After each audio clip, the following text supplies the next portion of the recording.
Você aí provavelmente nunca matou ninguém, mas talvez já tenha tentado justificar uma escolha errada. E é aí que Crime e Castigo fala sobre você. Talvez você já tenha tentado justificar uma mentira, uma covardia, uma crueldade, ou uma decisão que no fundo você sabia que não era tão inocente assim. Em Crime e Castigo, Raskolnikov mata uma mulher tentando provar que era superior. Mas Dostoiévski não está interessado apenas no crime. E a pergunta que devemos fazer não é o porquê ele matou. A pergunta, na verdade, é: se ele acreditava estar certo, por que a culpa começou a destruí-lo por dentro?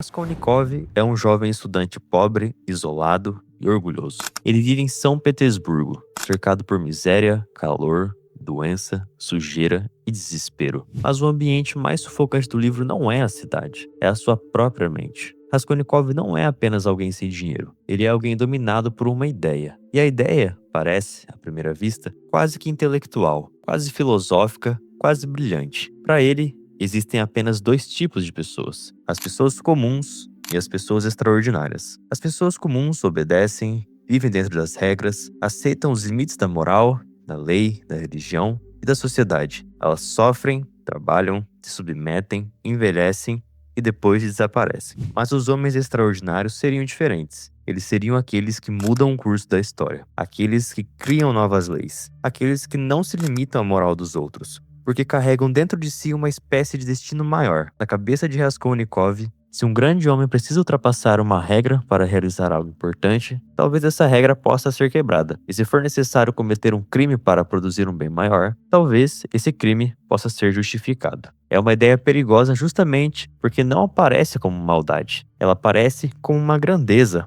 como um ato de coragem, força ou inteligência. Como se Raskolnikov estivesse vendo algo que as pessoas comuns não conseguem ver. Mas o perigo começa exatamente aí. Quando uma ideia faz alguém se sentir superior demais para reconhecer a humanidade dos outros. A outra pessoa, ela deixa de ser uma pessoa. Ela vira apenas um obstáculo, um detalhe, um meio para um fim maior, uma peça que pode ser descartada. E talvez esse seja o primeiro crime de Raskolnikov. Antes do machado, do sangue, antes mesmo do próprio assassinato, ele já havia cometido um crime dentro da sua própria mente. Ele deixou de ver uma pessoa como uma pessoa. E quando isso acontece, quase tudo começa a parecer justificado.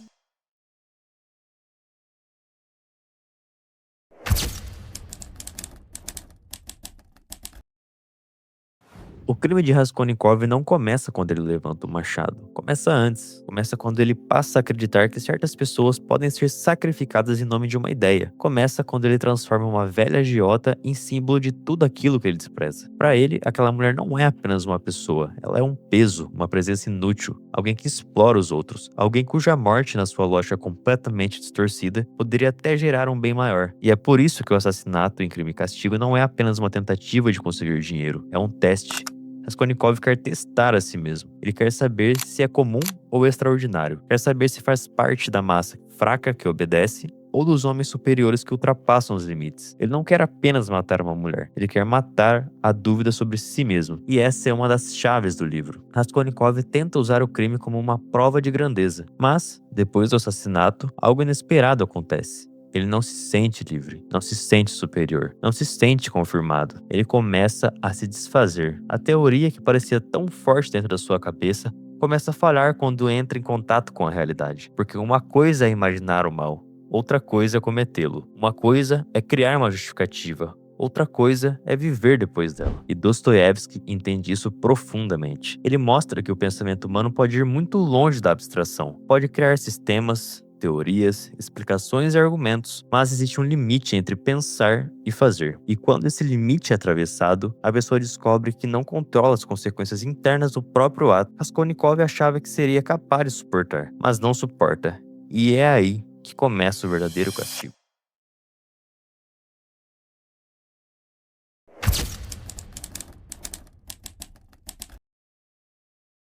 Para entender Raskolnikov, precisamos separar três coisas que se parecem entre si, mas que não são iguais: medo, vergonha e culpa. Medo é quando você pensa, e se descobrirem? Vergonha é quando você pensa, o que vão pensar de mim? E a culpa é quando você pensa, o que foi que eu me tornei? E essa diferença muda tudo. Raskolnikov, ele sente medo. claro. Tem medo da polícia, medo de ser denunciado, medo de deixar escapar alguma pista, medo de que alguém perceba suas contradições. Mas o sofrimento dele não se resume ao medo de ser pego. Se fosse apenas o medo, bastaria fugir, bastaria esconder as provas, bastaria escapar da punição. Mas Raskolnikov sofre mesmo quando ninguém o acusa diretamente. Ele sofre no silêncio, na febre, na paranoia, na incapacidade de agir normalmente, na sensação de qualquer conversa pode revelar tudo, na oscilação entre arrogância e desespero, na necessidade de se aproximar do próprio crime, mesmo quando isso o coloca em risco. E isso é a culpa. A culpa não pergunta apenas: será que vão descobrir? Ela pergunta: quem é você agora? E essa é uma pergunta muito mais difícil de suportar, porque a punição externa pode até demorar, mas a culpa começa imediatamente. Ela não precisa de tribunal, não precisa de testemunha, não precisa de sentença. Ela aparece quando a pessoa percebe que fez algo que rompeu a imagem que tinha de si mesma. Raskolnikov queria se ver como extraordinário, mas o crime revela outra coisa. Revela medo, descontrole, fragilidade, contradição. Ele queria provar que estava acima da moral comum, mas a culpa mostra que ele ainda está preso à própria humanidade. E esse é o ponto. A culpa dele não é apenas um sinal de fraqueza, é a prova de que ele não conseguiu se transformar no tipo de homem que imaginava.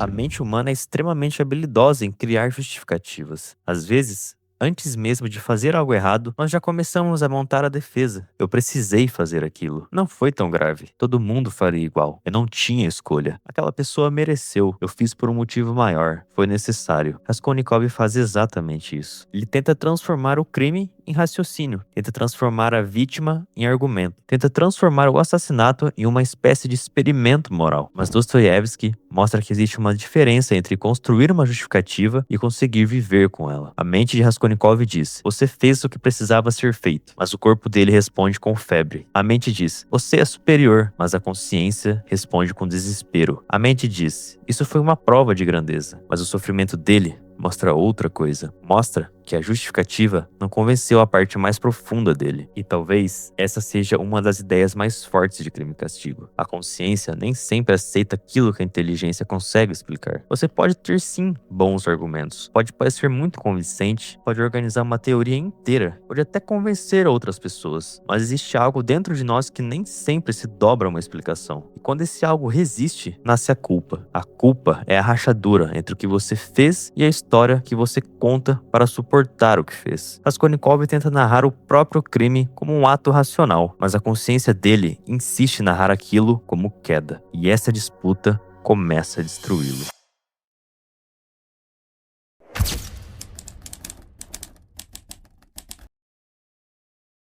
Raskolnikov queria provar que era extraordinário, mas o resultado do crime é exatamente o contrário. Ele não se torna maior, ele se torna menor. Não se torna livre, se torna prisioneiro. Não domina a situação, é dominado por ela. A teoria do homem extraordinário dizia que ele poderia ultrapassar a moral comum, mas depois do crime, ele descobre que ultrapassar uma regra externa é muito mais fácil do que ultrapassar a própria consciência. Ele pode fugir da polícia por algum tempo, mas não consegue fugir de si mesmo. E essa é a prisão mais terrível do livro. Não é a prisão física, é a prisão interior. Aquela em que a pessoa continua andando, falando, respirando, mas carrega dentro de si uma verdade que não consegue apagar. Existem pessoas livres por fora e condenadas por dentro. Raskolnikov é uma delas. E esse é o motivo pelo qual ele se contradiz tanto. Uma parte dele quer continuar acreditando na sua teoria, quer preservar o orgulho, quer dizer que aquilo tudo tinha uma lógica, que ele era forte, que o crime fazia sentido, mas outra parte dele sabe que foi algo quebrado, sabe que a ideia não resistiu ao peso da realidade, sabe que ele não matou apenas uma velha agiota, ele matou também a imagem que tinha de si mesmo. E talvez seja isso que mais dói. Porque a culpa não destrói apenas a paz, ela destrói a identidade. Ela obriga a pessoa a perguntar: se eu fui capaz disso, quem sou eu?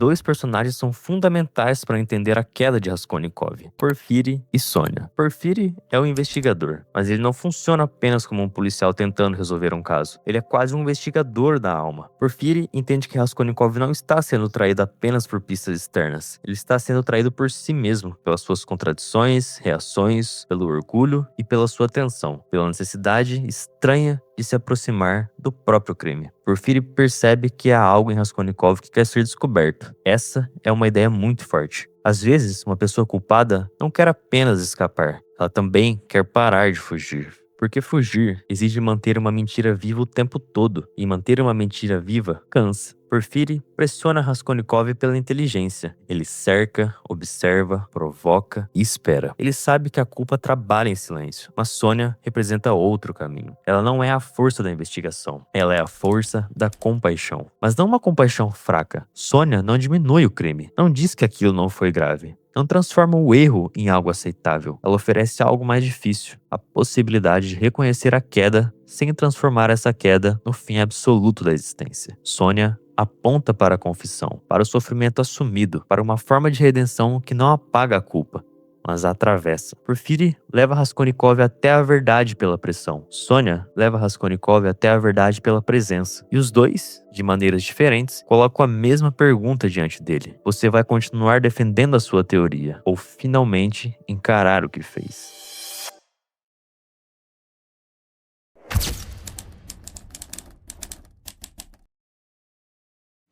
A culpa pode destruir uma pessoa, mas também pode ser o começo de uma transformação. Tudo depende do que a pessoa faz com ela. Quando a culpa é negada, ela vira uma fuga. Quando é escondida, vira uma doença.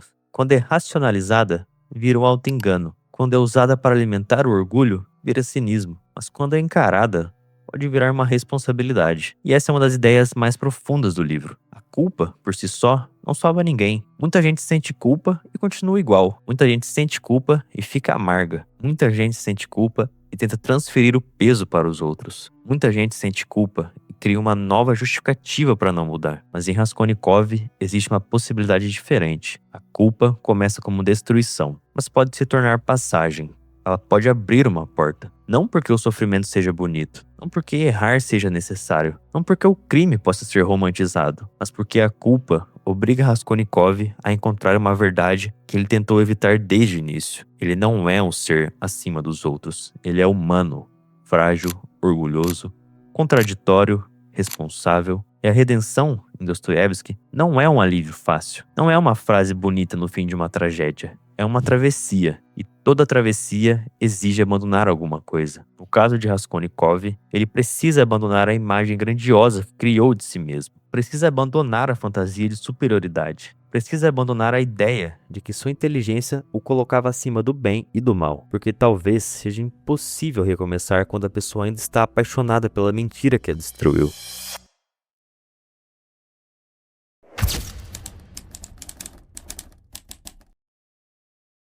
Agora, talvez, você esteja pensando: tudo bem, mas isso é extremo demais, eu não sou Raskolnikov. E sim, é verdade. A força de Crime e Castigo não está em dizer que todo mundo é um assassino. Essa seria uma leitura rasa. A força do livro está em mostrar que todos nós conhecemos em menor escala o mecanismo que aparece em Raskolnikov. O mecanismo da justificativa. Porque ninguém gosta de se ver como um covarde. Então a covardia vira prudência. Ninguém se gosta de ver como cruel. Então a crueldade vira sinceridade. Ninguém gosta de se ver como egoísta. Então o egoísmo vira amor próprio. Ninguém gosta de se ver como omisso. Então a omissão vira neutralidade. Ninguém gosta de admitir que traiu a própria consciência. Então diz que não tinha escolha. É claro que existe uma distância imensa entre essas coisas e o crime de Raskolnikov. Mas o mecanismo psicológico é reconhecível. Antes de errar, o ser humano costuma escrever uma defesa. E muitas vezes essa defesa vem com palavras bonitas: necessidade, justiça, estratégia, sobrevivência, maturidade, liberdade, autenticidade. Mas Dostoiévski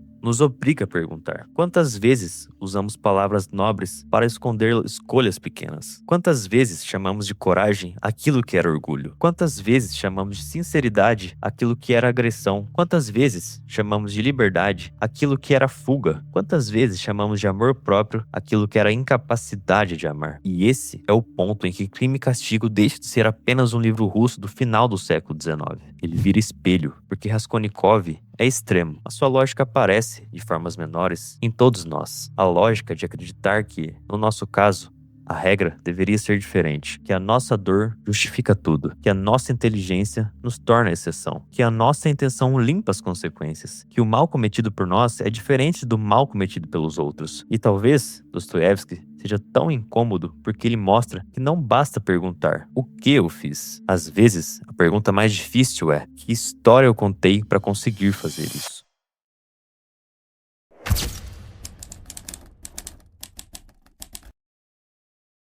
Dostoiévski entendeu a culpa tão bem porque ele não transformou apenas em conceito. Ele mostrou a culpa como experiência. Mostrou a culpa no corpo, na febre, na paranoia, na arrogância, na oscilação, na necessidade de confessar, no desejo de fugir, no orgulho que resiste, no sofrimento que insiste. Ele não diz apenas: Raskolnikov sente culpa. Ele fez o leitor acompanhar o que a culpa fez com ele. E isso é muito mais poderoso, porque existem coisas que a gente entende melhor quando vê acontecendo. Você pode explicar o medo, mas quando vê alguém tremendo, o medo ganha forma. Você pode explicar o amor, mas quando vê alguém se sacrificar, o amor ganha corpo. Você pode explicar a culpa, mas quando vê Raskolnikov tentando fugir de si mesmo, a culpa deixa de ser palavra, ela vira experiência. E talvez seja essa a grande diferença. Dostoiévski não observa a culpa de fora, ele nos coloca dentro dela, dentro da mente que tenta justificar, dentro do corpo que adoece, dentro do orgulho que se recusa a cair, dentro da consciência que não deixa a mentira descansar. Por isso, Crime e Castigo continua tão forte. Porque o crime acontece em um momento, mas o castigo se espalha por toda a existência. O crime é um ato, o castigo é uma experiência interior. O crime pode ser escondido dos outros, mas o castigo nasce justamente do fato que você sabe. Em Dostoiévski, saber pode ser uma condenação.